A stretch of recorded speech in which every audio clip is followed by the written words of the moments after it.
Hello to everyone listening to a new episode of Startup Greece. I'm Phaedra, and I have with me today Nektarios Liolios from the Future Farm. Nektaria, it's such a pleasure having you here. Thank you. Kalispera, Kalimera. Hello. Hi. It's a pleasure Kalispera, being here. kalimera. Where are you? I think you are not in Greece. Actually, I know you're in London. So, what are you doing in Yes. London? I live in London. I have never lived in Greece. Although I speak Greek fluently, I was born to immigrant parents in Germany. I grew up in Germany and then I moved to London. I lived in Australia for a while, back in London. So, parolo που μιλάω ελληνικά, I had a very Greek upbringing at home, but I've never lived in Greece. Well, we had this conversation like several minutes earlier. The people that I know of that live abroad and have lived in Greece want to get back. Those that haven't usually say, we're okay. Today it's a special day because first of all, it's Women's Day. And except for that, it's an even more special day for me because we are going completely nuts here and we're improvising. We're not going to follow any sorts of line of thought. We're just going to talk about Nektarios, his background, because apparently he has many things to say and share with us. So would you like to share some things about your past and anything that makes sense for you? Well, so you've introduced me as Nektarios from the Future Farm, which is one of the hats that I'm wearing. Yeah. The journey that led me to the Future Farm is a long one because I'm not a spring chicken. I'm 57, so I've been around for a while. Look, I had a very corporate life for a long time. I worked in financial services for 20 years. The last few years in financial services, I was lucky enough to be invited to join an innovation team, which was my journey from the corporate world into the entrepreneurial world. And that innovation team was called InnoTribe, which was the first innovation initiative in financial services. And one of the things that I ended up doing by mistake was build what at some point, what we think was the first global fintech startup competition. This was at a time where fintech wasn't a word because we started this in 2010.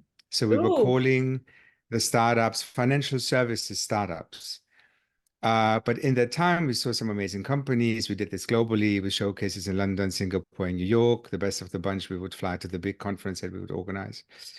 So we saw companies that are now unicorns, like we had TransferWise when they just raised a seed round, or Revolut when they just raised a Series A. So we did some cool stuff. And on the back of that, we thought, well, if we work with these companies at a competition level, which is very light touch, maybe there's a way to work with them more closely.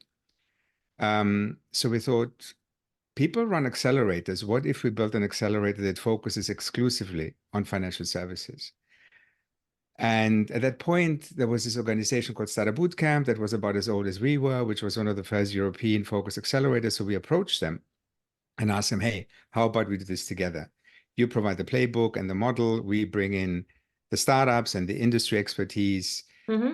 And this looked very promising, but the corporate politics at my employer got so bad that I just decided to leave my employer and join Startup Bootcamp to be the co-founder of the first industry-focused accelerator program that Startup Bootcamp ran, which became Startup Bootcamp FinTech. Because at that point, FinTech had just started. Back in 2000? The end of 2013. Good. Okay. So about 10 years ago. About 10 years. We launched in February 2014. Great. But also just to actually position this, the first person I hired who became a co-founder in Startup Bootcamp FinTech thought FinTech means technology from Finland. So we're talking about a time where FinTech was still a very new thing as a concept, right? But then every 9 months we would launch a new city: London, Singapore, New York, Mumbai, Mexico City, Cape Town, Amsterdam, Melbourne, you name it. So Startup Bootcamp FinTech at some point was the world's largest startup accelerator program for FinTech companies. The model was corporate innovation driven. It wasn't venture driven, which means that we were interested in returns, but it was also about solving problems for the industry, because the sponsors of the program were banks, financial institutions who were looking for early stage innovation. Yes. And the business behind was a corporate innovation business. So this was my life for about 7-8 years, I was in this world between corporates, startups, and investors, which means with the accelerator, I've seen literally thousands of pitches, thousands of decks, worked closely with hundreds of startups. That's why I say I've seen a lot. But they were all usually very early stage businesses, which I have a particular passion for, and very often first-time founders. So people who might have maybe worked in the industry, decided to leave their corporate job behind to solve a problem that they've seen, or people who were the more stereotypical founders of like the early 20s dudes who came up with this cool idea and thought, hey, let's do this to disrupt, in inverted commas. May I? Sorry for Go for interrupting, it. and thank you for No, sharing. no. I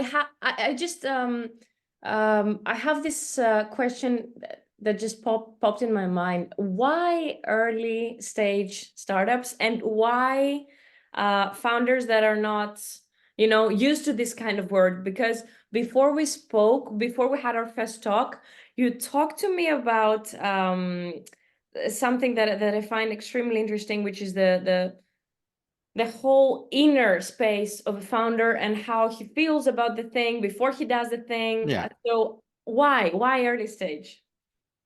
So accelerators are a tool for early stage companies. If you're an experienced founder and you have already traction, you don't need an accelerator. Yeah. So the early stage is the model, the business that I ran was built towards this particular profile.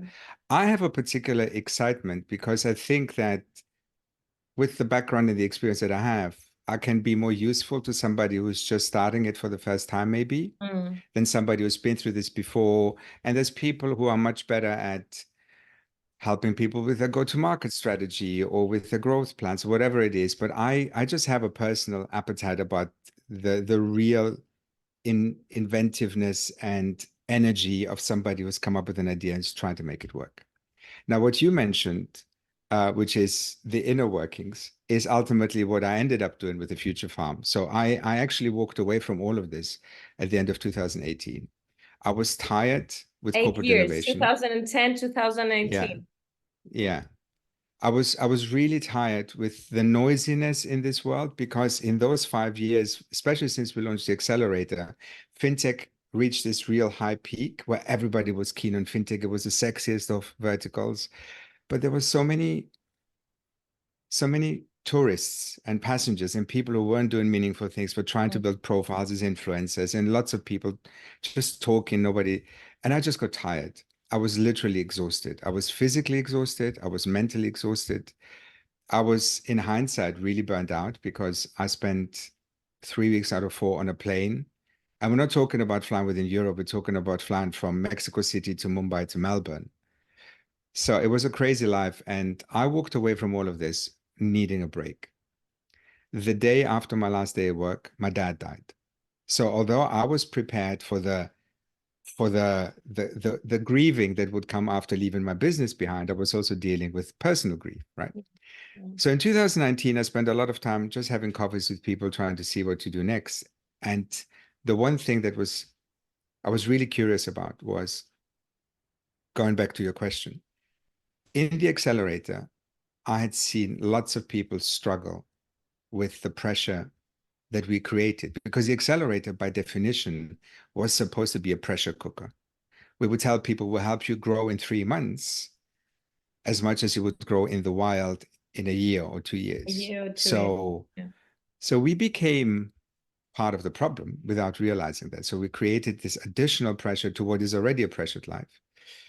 And you could see people really struggle, but people did not have the means to recognize what was going on. They did not have permission from us or to themselves to actually go, you know what, this is really hard. I'm not doing well. We've seen people trying to manage that with substances. So there was drug use. As we find out, we saw people managing this by just not sleeping for weeks, working 14, 16-hour days, not being able to switch off. So I wanted to do something to change that. And I started talking. Go ahead.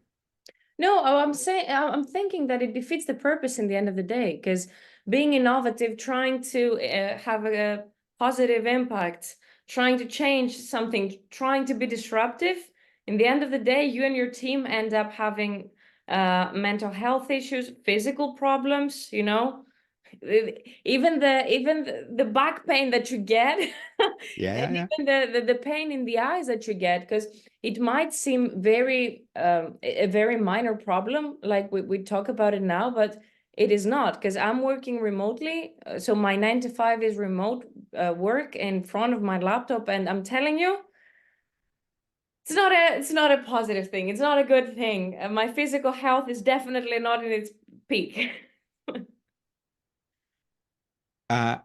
When we start talking about the different manifestations, there's a whole range of things that happen. But the difficulty in all of this is that if you are employed or if you are in an environment where, I don't know, freelancer, and you say, I'm not well, people just accept it. But if you work in this world that glorifies the hustle, a world that is built on this idea that you have to work yourself to death, then go and I'm struggling, you're being seen as weak, right? Yeah. The other facet of this is if you go skiing and you break your leg and you come back and say, hey, I broke my leg, I can't work for a week. Everybody will go, sure, yeah, he went skiing. But if you go back after not feeling well because you have some sort of mental health manifestations, and it could be depression, it could be anxiety, it could be things that actually are so intense that you can't get out of bed and so I'm struggling, people will not take it seriously and see it as weakness. And Absolutely. for me, the big reason why we wanted to do this was to change that narrative. So I ended up meeting a friend, an industry friend, who was having similar thoughts, and we decided, let's do something about this. And we came into this with a very open mind. And the thing we ended up building started off as an awareness raising platform. So the Future Farm originally was, let's get more people to talk about it. Let's invite founders who have gone through the journey, who have had their mental health experience, who have had breakdowns and burnouts Yes. and other things to talk about it. And we have a podcast. It's been going now for nearly 4 years. And we had some absolutely unbelievable stories where people very openly share what was it that they experienced, what were the signals that they ignored when they saw them, but in hindsight realized, oh, maybe I should have listened to my body, I should have listened to the signs. How was their rock bottom moment? What was it? What did it look like? But more importantly, also to leave people with hope, to tell people, what are you doing now to get better? Mm. And I can talk a little bit more about this, I but would part love. of all of this was also to also figure out how can we do to prevent this reoccurring? What can we do there? And we realized that ultimately accelerators, incubators, and the investment community are a big part of the problem. So what we also do at the Future Farm is actually work more privately with investors who want to be educated, who want to understand what their role is. The frustration in all of this, of course, is that the majority of investors, and we can talk about this later, just don't care. We're not a commercial organization. So the usual questions you ask your startup founders on your podcast about what's your business model, what's your go-to-market strategy, clients, we don't have a commercial model. It was originally all self-funded. We got a couple of donations by founders who wanted to give something back. And for the first time ever now, we've got sponsorship by a VC who sponsors a series of episodes. But yeah, this is really something we do not as a full-time gig, but it's something that we want to do to help the community get better. Because both my co-founder and I, we actually are founders of early stage fintech businesses in our own right. Mm-hmm. Oh, sorry, I was lagging. I understand that Future Farm has a mission, and the mission is to change the narrative. Yeah. And as you said, accelerators indeed cause um, the whole perception that things need to go very fast. They need to be successful. And you also are able to actually move forward with it without getting as hurt as you think you would get, and eventually make it happen, which is usually not the case, because as we all know, most of early stage startups end up either not making any revenue, so founders are getting back to their old jobs or getting new ones, or if they work, the founders are not necessarily in a good state in order to keep on generating ideas and also having the initial passion that it takes. Because from one point on, at least to my perception, if you're not good with yourself, then maybe the whole ideation process is not going well, the hiring is not going well. Literally anything that is strategic and needs a clear mind is just going to fall apart.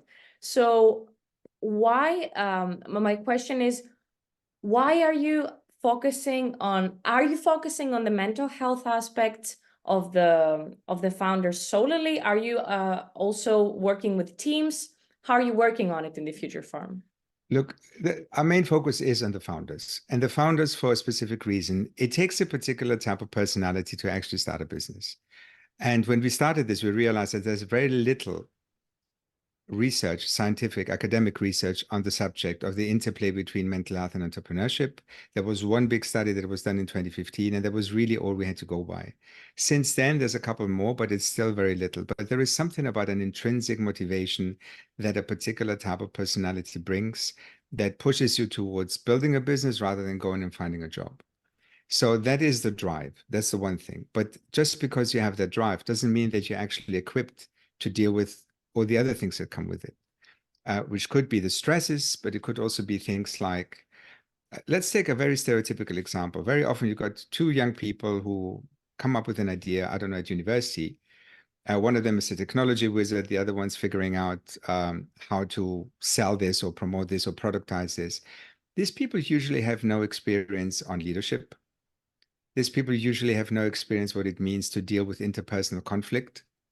So they start this thing and somebody likes it and somebody puts some money into this and suddenly they have to hire somebody and suddenly they realize a year in, they've got money in the bank, investor expectations, and a team of 10 without ever having spent any thought on co-founder conflict or on how to lead, on all the other challenges that come with having, for instance, a VC breathing down your neck with certain expectations. And this is where people then start crumbling. Now, if we take that example and we overlay this with the fact that the majority of startup founders are male, International Women's Day today means very little compared to the fact that the majority of startup founders are still male. The majority of VCs are male. The majority of angel investors are male. So this is a community that feeds on an element of masculine energy, which doesn't give a lot of room for acknowledging that you're struggling. Then you overlay this with cultural aspects, right? And I'm talking to Startup Greece. And there is something in the Mediterranean world. There is something cultures that still have an element of male-dominated, machismo-driven vibes, which makes it even more difficult. So you overlay this and you find these individuals who are really struggling, but their entire environment says you must never acknowledge that this is, you must never not even accept it, not only express it, not even accept that it's happening to you. And if you try to express it, try not to do that in front of your wife, your girlfriend, your father, anyone around you that should respect you. This is absolutely true. And we did once a session at an event in the US where we had a room of underrepresented founders, and underrepresented founders were the majority were women and the other part was founders of color. And we talked about burnout. And one of my panelists asked the audience, how many of you would say you've experienced burnout in your time building this business? And I would say about 80% of the people raised their hand in a room of about 100 people. And then one guy raised his hand and goes, people keep talking about burnout. I don't even know what that means. Can you please explain it to me? So my panelist explained it. And then he said, oh my God, I've had this all along as well. And he raised his hand. So there is something about even having the vocabulary to describe what's going on is important. Now, maybe it matters to the audience to give a little bit more detail about what it means when we talk about mental health. in our latest episode of the podcast, we had this amazing woman who, when you talk to her, you instantly get the sense, super high achiever, super smart, super driven, very successful. And she talks about the fact that she realized one day that she just, in her words, her brain felt broken. And she couldn't get out of bed for 6 weeks. She literally fell in the shower and needed 6 weeks to little by little get back to life. And it's really difficult to put words around this when you're so used to just functioning at the top of your, at top of your performance. We have people who talk about imposter syndrome. People talk about anxiety. We talk people who talk about the loneliness that you feel when you're building a business, especially not loneliness in the sense of not being surrounded by people, but not being able to talk to anybody. People who operate in isolation with their co-founders because they feel that talking to the co-founders about their struggles would mean admitting weakness. We talk people about suicidal ideation, people who just don't want to live because the pressures get so bad. And every time we have a public session, people would normally come to me afterwards and go, actually, I didn't want to say something in the group, but this is what I've been experiencing. The stress that building a startup puts onto your relationships. And we talk about relationships, it's across the board. It's with your life partner, with your kids, family, with your friends. There's a wonderful researcher called Dr. Ute Stephan, who's done a study here at King's College in London, who talks about the fact that entrepreneurs who are under pressure have the tendency to isolate themselves more and more and more. And it's a very gradual thing, because every time you have a conflict between doing something that's good for you, that is a social thing, or the business, because you put the business first, it goes very, very slowly. But at some point when you need somebody to talk to, you look around and all the contacts you have disappeared. She also talks about something very, very fascinating, which is, unlike the rest of the population, entrepreneurs can be super stressed and super happy at the same time. So being able to hold both things in parallel creates a tension that the normal population doesn't do, because happiness is normally contradictory to stress to varying degrees. But the key thing in all of this is that stress is a killer. These were her words. Stress is a killer, like it or not. Lack of sleep, not exercising, not doing all the other things that your body needs. If you keep this going for a long time, it actually means that your body at some point will complain. But because you get these extreme high highs for when it's going well, and because you get this job satisfaction by doing something meaningful, and you don't have a boss and you can make your own decisions, etc., it keeps it both up. It keeps it both up. There's also a point that I wanted to make. Most of founders, not most of people that want to work with something on their own, with their own minds and hands, and then their whole life is surrounded by the idea of working on something that's that it's unique, it's theirs, they have it, the property. I think it's not something of a choice. I think that these people are being judged for their need to do something on their own and not work for somebody, but it's not a choice. These people are struggling when they're working for someone else. They are suffering. And I'm not only saying this from my personal experience, I'm saying this because from every single founder I have talked to, the worst thing that you could do to them is make them do something that does not speak to their hearts. So most people think that these people are just trying to, break walls and do something different, that it's some kind of inner explosion that makes them just want to be unique, and it's nothing like that. It's the inability. No. It's the inability, the lack of capability to actually work for someone else's dream. It's a completely different pressure from in to the outer environment. That's my perception of it. No. You're absolutely right in this. And And when I mentioned the one study from 2015, that's one of the things that it talks about. It's this intrinsic motivation. So I've been building my own fintech company, and the last 2 years have been difficult for the same reasons other people have been struggling. The markets are weird, investment landscape are weird, is weird. So when my partner sometimes sees me go through difficult times, he goes, "Why are you doing this to yourself? You could easily go back to the industry, earn a very, very comfortable salary." And I just look at him and go, "You have, it's just, I'm unemployable. I don't even know how I managed to survive 20 years in a corporate environment." Because seriously, because, I believe and then you. I look back and I realize that a lot of the jobs Unemployable. that I had Yeah. gave me a fair amount of freedom and independence Mm. because I have this undescribable drive to carve my own path. And that comes with a different risk appetite because I know that I'm much more friendly towards risk than peers who work in a bank, who work in a corporate world, who have a very comfortable salary, but they would never be able to take any risks. So there is something about this drive that comes with what's the worst that can happen? Let's just jump into the fire because that's what we do. Exactly. And what's your perception of risk or the people that you talk to?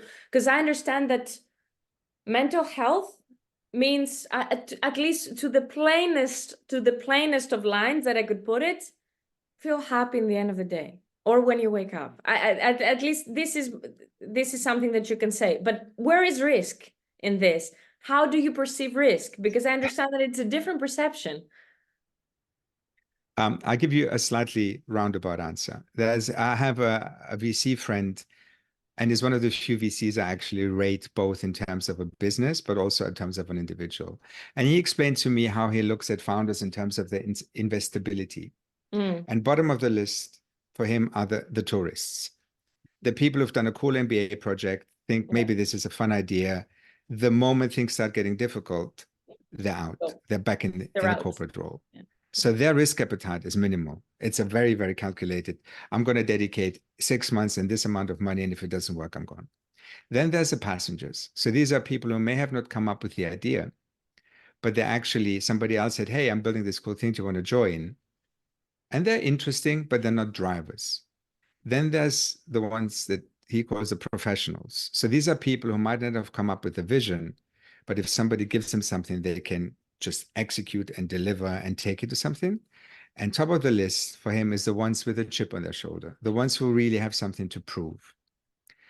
When I started looking at the mental health thing, as in a more structured way in 2019, I realized that the majority of founders I've come across who really have this drive, this urge, are people who have something to prove. They really have to show to the world something, and this becomes the driver, and this becomes the thing that gives them happiness. And this is where the problem comes in, because if you define mental well-being as being happy, you can be happy, but you can also completely neglect your mind, your body, your soul, everything. And Right. this is where what we're trying to get people to do is recognize that there's stuff you need to do to look after yourself so you can actually fulfill your dream.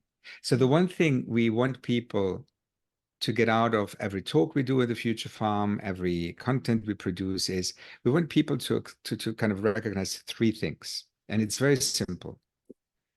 The first is you need to develop a mechanism for self-awareness. You need to figure out how to check yourself, because the signals are there and we all ignore them. That's why we ask on the podcast people about the signals. And people will say, "Oh, I realized I was actually working longer hours, or my network disappeared, or I wasn't feeling physically well, etc., etc." So being able to actually see the signals and acknowledge them is a super important step. The second one is, as entrepreneurs, we're all very prone to try and boil the ocean.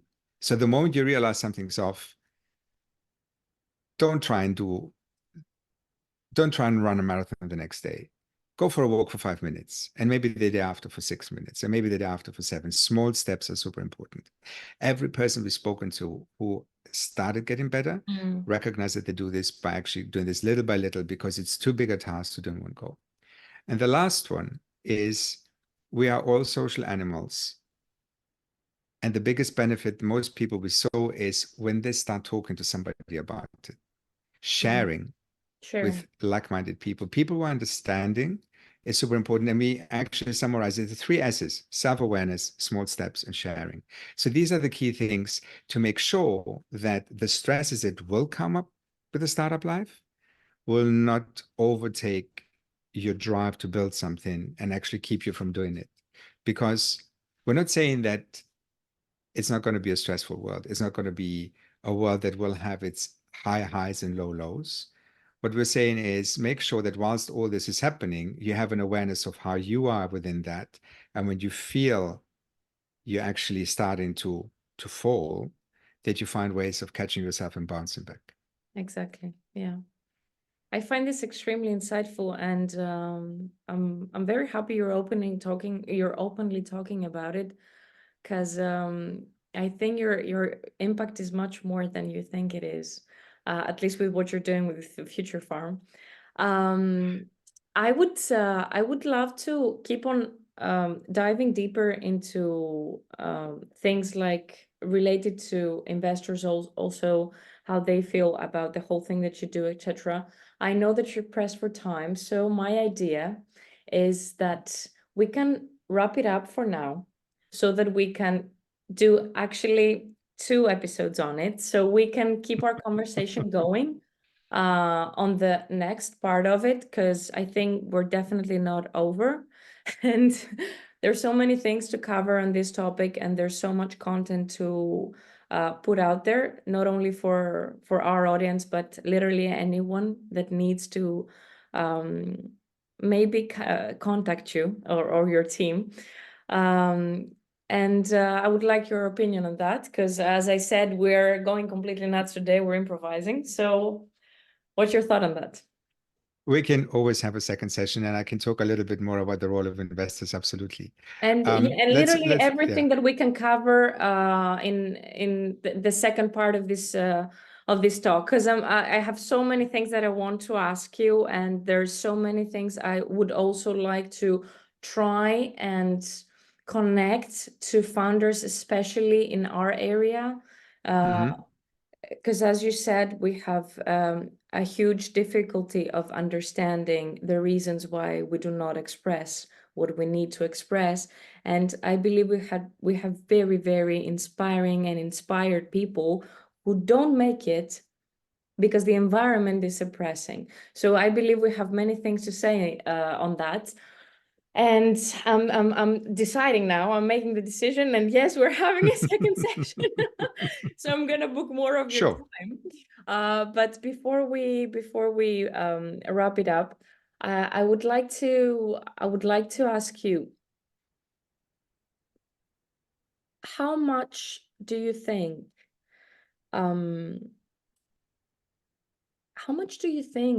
that the actual future, the future generations, so the you know the people that are my age right now, for example, how much do you think they're affected by the social media today, and any ideas on how to tame it a little bit? Look, I'm not an expert on Me that. neither. I know how it affects me. Social media are important. We live in a world where it's unavoidable. It's really difficult to survive, but it's also really difficult to build a business by completely avoiding social media. It's a question of pick your battles, pick your poison, and try and manage that. Ultimately, it does go back to figure out how it affects you. It goes, I know, for instance, that I sometimes, when moments where I'm feeling wobbly, where I'm feeling low, I start my doom scrolling on Instagram, and that becomes a very unhealthy loop. I know that a lot of people rely on LinkedIn for their professional careers, both in the startup world and the corporate world. And LinkedIn is very much a, hey, look how amazing I am. Look what I've achieved. I've got a promotion. We've closed the round, et cetera, et cetera. So Exactly. it feeds the narrative, right? At the same time, it would be naive to pretend that this world doesn't exist and it's important. So it goes back to figure out how it affects you and see what you can do to mitigate that. I take social media breaks. And I did this, by the way, at the beginning when we started bootcamp. My partner told me that when I'm home, I'm not really home, because I was still thinking, I was still checking social media, et cetera, et cetera. So we had this deal twice a year, 2 weeks, complete disconnect. So we would go away on vacation and I would just literally disconnect all my accounts from my devices. And it was very healthy. And more amazingly, the world continued without me doing this. So it's also recognizing that breaks are healthy. And maybe this is one way of dealing. This is one way for me. But I'm no expert in the subject. I think the main thing for me goes back to, if you have an idea about what your triggers are, and if you have an idea about what your energizers are, you can start doing things to be better. And there's no one size fits all. Everybody has a different way. But Exactly. it starts with starting scanning yourself and starting observing your behaviors and your reactions. Exactly. Um, I would like to wrap it up by saying that on our next half of this episode, or in our second half of this episode, I would like us to dive deeper on a couple of things that you talked about, the 3 S's for sure, because I would like our audience to understand what you preach and understand what self-awareness, especially what self-awareness means. It's a very, very inconvenient position to be in, understanding this. So I would like us to get uncomfortable with that. And definitely the more, let's say, technical part of what you do with Future Farm, because I bet that many people out there would want to actually contact you through us or straight to you. So Sure. anything that you would like to say, and we're off for the second half. We're good. We're good. Wonderful. Perfect. Thank you for having me. And thank you for providing a platform. Thank you very much. And I'll see you soon, probably this week for the next one. Loads of love. Ευχαριστώ πολύ. Και εγώ Bye-bye. πολύ.